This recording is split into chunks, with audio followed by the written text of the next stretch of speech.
আসসালামু আলাইকুম রহমতুল্লাহি ওবারাকাতু। প্রিয় দর্শক, যে পাঁচটি প্রাণীর দোয়া আল্লাহ কবুল করেন তারা হচ্ছে: ১.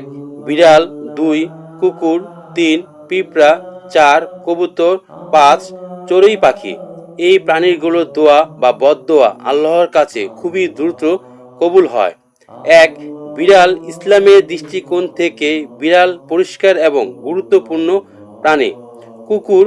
অনেক সময় কুকুরকে পশু হিসেবে দেখা হয়। পিঁপড়া। সূরা নামক এর মতে কুরআনে কিছু সূরা এই প্রাণীর নামে নামকরণ করা হয়। কবুতর। কবুতরকে আল্লাহ তাআলার বিশেষ কৃপা লাভের একটি মাধ্যম হিসেবে বিবেচনা করা হয়।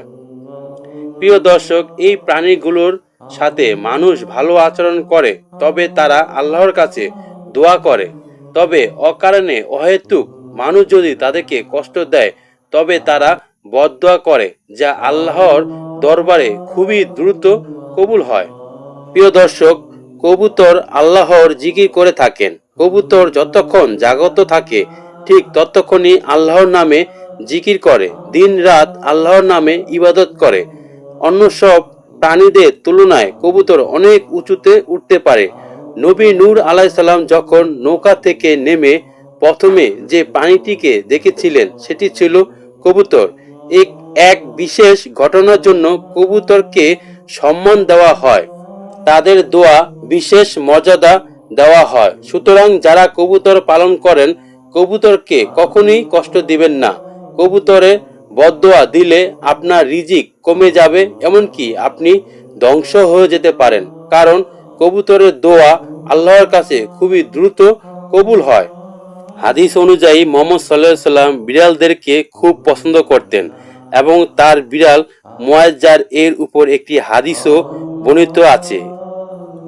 ইসলামিক সূত্রে বলা হয় যে বিড়ালের দোয়া এবং বদদোয়া আল্লাহর সঙ্গে সঙ্গে কবুল করে থাকেন। তবে বিড়ালের প্রতি মালিকের আচরণ তাদের প্রতি দয়া এবং তাদের দেখাশোনা করার উপর ভিত্তি করে আল্লাহ বান্দার দোয়া কবুল করতে পারেন। বিড়ালের উপর খারাপ আচরণ করলে তাদের বদদোয়া আল্লাহর কাছে খুবই দ্রুত কবুল হয়।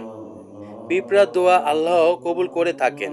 কুরআন এবং হাদিস এর ঘটনা বর্ণিত হয়েছে, যেমন হযরত সুলাইমান আলাইহিস সালাম এর যুগে পিঁপড়ার এক রাজ্য বৃষ্টির প্রার্থনার জন্য দোয়া করছিলেন এবং আল্লাহ তাআলা সেই দোয়া কবুল করে বৃষ্টি বর্ষণ করেছিলেন।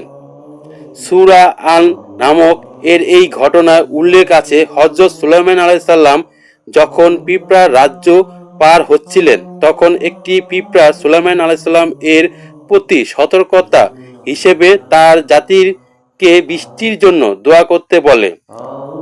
এই দোয়াটি ছিল বিশেষ করে বৃষ্টির জন্য, যা ছিল তাদের বেঁচে থাকার জন্য অত্যন্ত প্রয়োজনীয়। আল্লাহ তাআলা এই দোয়া কবুল করেন এবং তাদের জন্য বৃষ্টি বর্ষণ করেন। যদি কোনো ব্যক্তি কুকুরের প্রতি অন্যায় করে তবে তার জন্য আল্লাহর কাছে অবশ্যই ক্ষমা প্রার্থনা করতে হবে, কারণ কুকুরের দোয়া আল্লাহর কাছেও খুব দ্রুত কবুল হয়। কারণ ছাড়া অহেতুক কোনো প্রাণীকে কষ্ট দিলে সেই প্রাণী যদি বদদোয়া করে তাহলে সেই বদদোয়া আল্লাহ পাক অবশ্যই কবুল করে থাকেন। চড়ুই পাখি বা যে কোনো প্রাণী যদি কারোর জন্য ভালো কিছু প্রার্থনা করে তবে তা আল্লাহর কাছে দ্রুত পৌঁছায়। সুতরাং প্রিয় মুসলমান ভাই ও বোনেরা, কারণ ছাড়া হয়তো কোনো প্রাণীকে কষ্ট দেওয়া ঠিক না। ভিডিওটি ভালো লেগে থাকলে চ্যানেলটিকে সাবস্ক্রাইব করে একটি লাইক করে দিবেন। আসসালামু আলাইকুম রহমতুল্লাহি ওয়া বারাকাতুহু।